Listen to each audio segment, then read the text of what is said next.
Welcome to the Deep Dive. Today we're tackling a really challenging subject, the analysis of Charlie Kirk's memorial service after his assassination. Our goal here is to, well, look past the understandable emotion and really analyze the political signals, the future direction being mapped out in those moments. The sources paint a complex picture, don't they?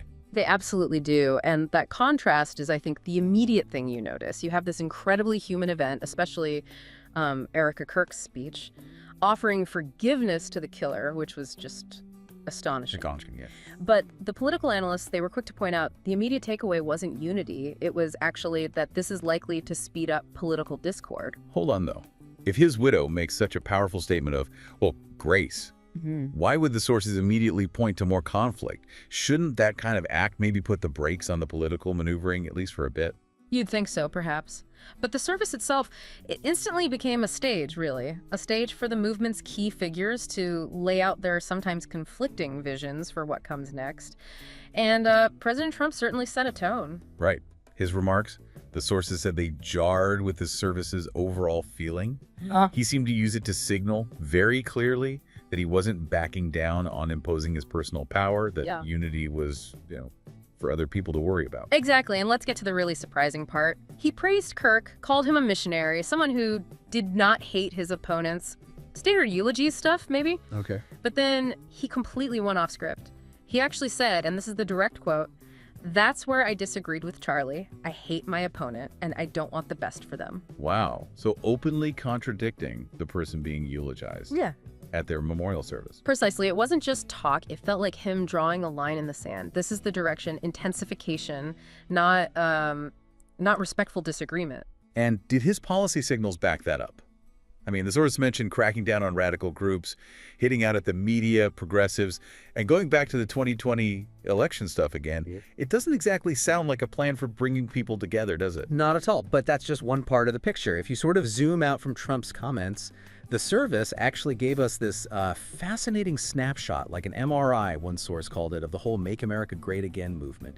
It was unusual because it wasn't just about Trump. It maybe hinted at where populist conservatism could go, potentially, after him. Oh, okay. So other figures stepping up, like Erica Kirk herself, showing incredible strength, vowing to lead Turning Point USA.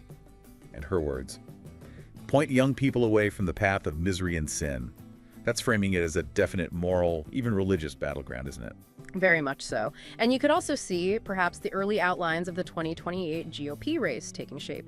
Vice President J.D. Vance, Secretary of State Marco Rubio. Their tributes were noted for showing, well, humanity, generosity. They made very public statements about their Christian faith.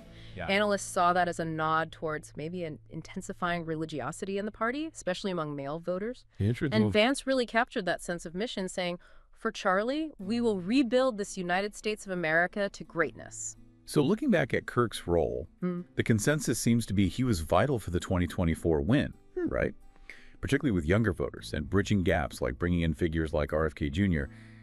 His role as that youth connector was key. Absolutely key. And that leads directly to the big question everyone seems to be asking now. Who fills those shoes? Who can keep that huge group of younger voters engaged?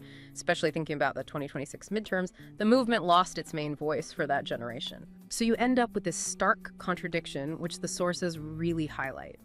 On one hand, you have the eulogies praising Kirk for fostering respectful debate.